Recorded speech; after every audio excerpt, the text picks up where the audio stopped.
Okay, hello everyone.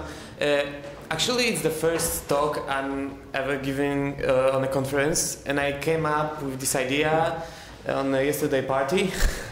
And I want to share some of my experiences with working with geographical data, especially in PostGIS, but I will show examples with using it in with Ruby on Rails. So, as you can see, we are trying to solve a really serious problem here. Finding a right bar to have fun, to have some drinks. So, let's imagine you are first time in some city. A very beautiful city of Hamburg.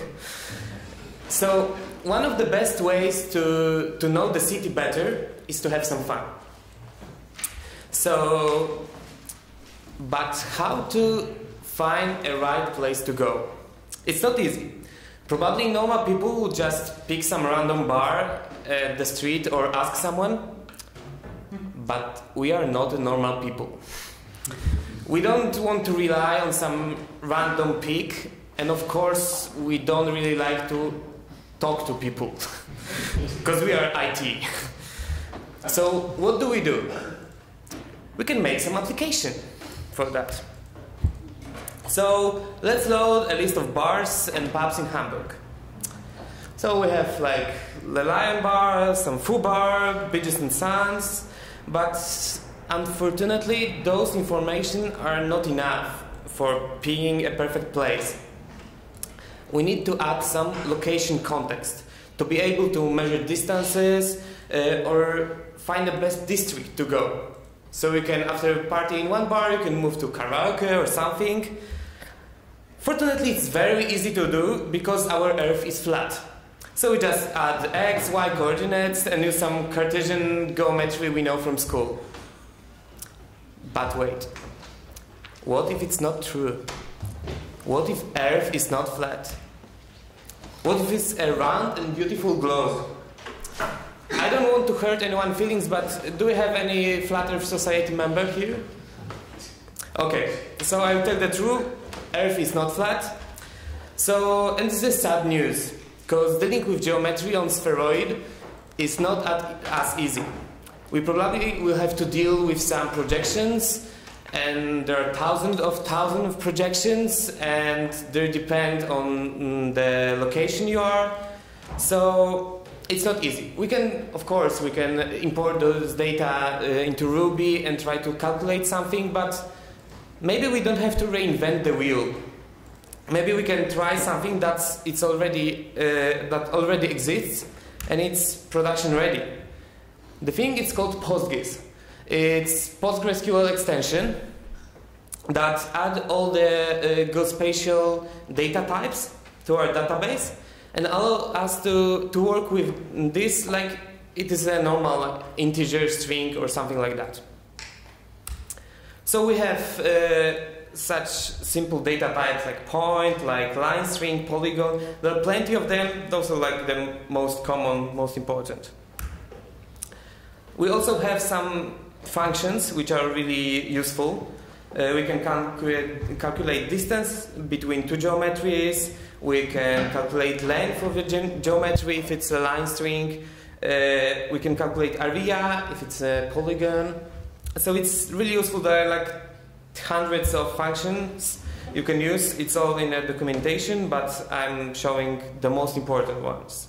So we have also some predicates, like if two geometries intersect, if they crosses, if one geometry is inside another, if it's within a distance. So it's really nice to use it. And since it's a Ruby conference, of course you can use it with Rails.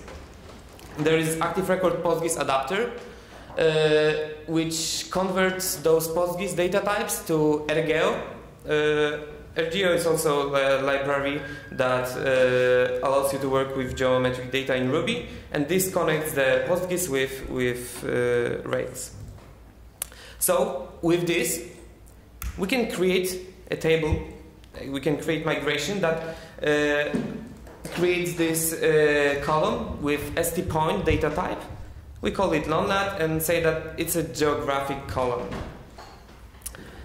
And with that, the list of bars, it's getting better because we now can show it to the users on the map. Like we can see, there are plenty of bars and pubs in Hamburg. Those data is extracted from OpenStreetMap's website. So let's create a model and add a scope, like within radius, so we can find all of the bars that are within a given radius from a given geographical point. So for example, this point is where we are now. We pass distance in meters, and as you can see, we are using this SQL function stDistance. We are calculating distance between location of our bar and a given point, and we check if it's smaller than a given radius. So it's all really simple. But we need some more data. For example, we don't want to go only to one bar, as I said before. Maybe we want to find a best district to go. So we can create a query that will find a district with the higher number of bars that are in this district. So, as I said, with these predicates we can do joins based on geographical context. So we can join bars to the district based on if this bar is inside the geometry, the boundary of the district. And you can group it and count all the bars. So I think that's really, really awesome. You can also find, like, join based on if one geometry is within a radius, some radius to another. The problem is if you have like thousands or hundred thousands of these bars or other geometries, it's really slow to calculate, to perform such a join. But what we do if we have performance problem in databases? We usually apply indexes. And that's the same, but applying the normal SQL index would not be good, because this data is stored as binary, so it doesn't make sense. That's why PostGIS provide a special GIS index that index data based on their bounding box. That's why we can only analyze some part of those data, and it's really, really faster.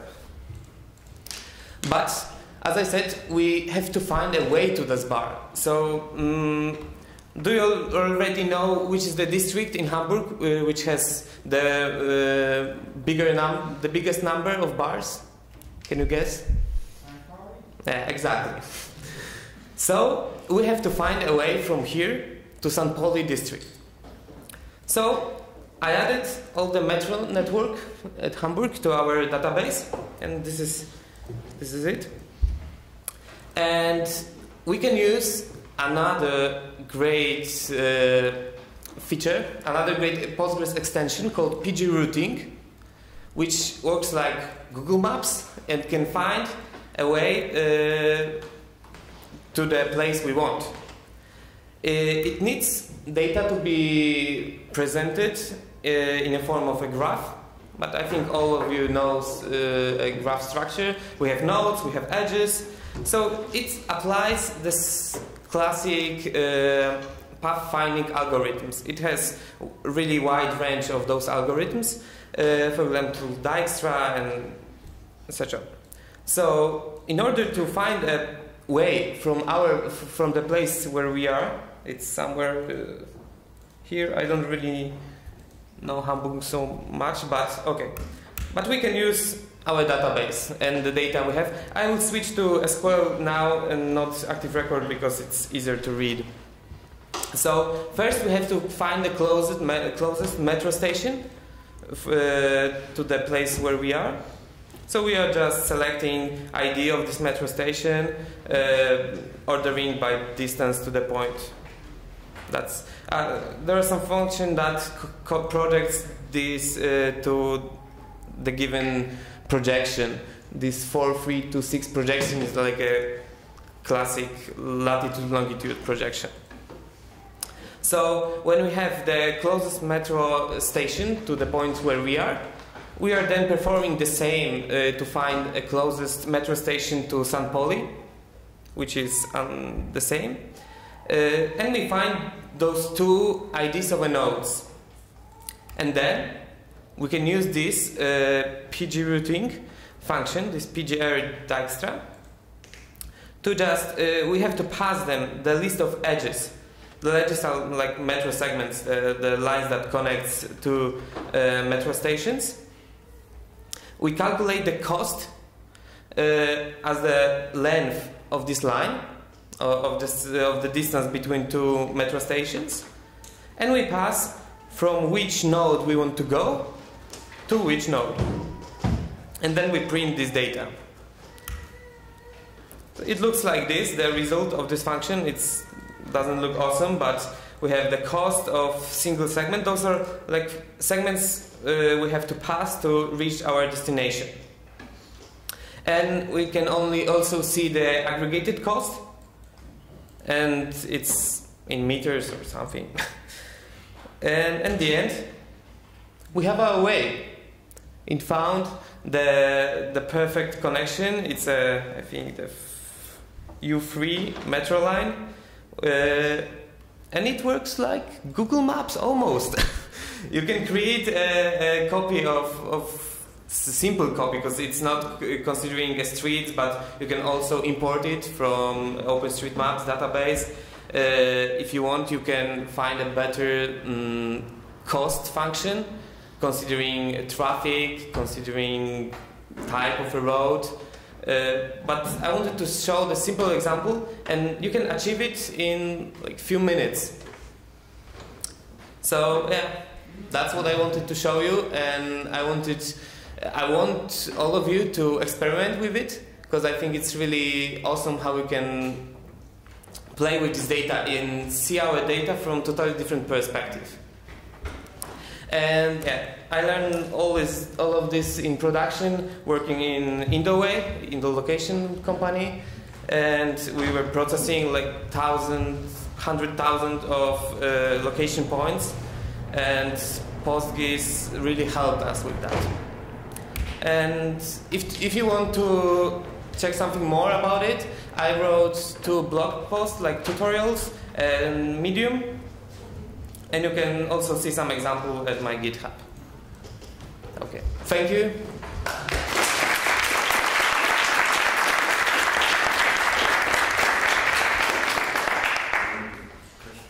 Any questions? Can you show us a little bit how you generated those images, like, or how you imported those images? Yeah. There is a software called QGIS. QGIS. Okay. QGIS. You can pass. You can connect Postgres database as a data source, and it generates it. But actually, it shows only vector graphics. So this one I generated using Overpass website. It's an API for OpenStreetMap database. I can, if you want, then I can show you the address of this website. And actually, the API to extract data from OpenStreetMaps is not really good. It's really complicated, because there are like 5 different ways of naming metro. So in one city you have to query for subway, another like underground, another metro. So there is no standardization. But if you want like extract the specific city, it's easier. You can also extract like all the bicycle roads or the, I don't know, drinking water points. There are plenty of data, because it's like open source, and everyone can add new point of interest, new roads, and it's getting updated really quickly.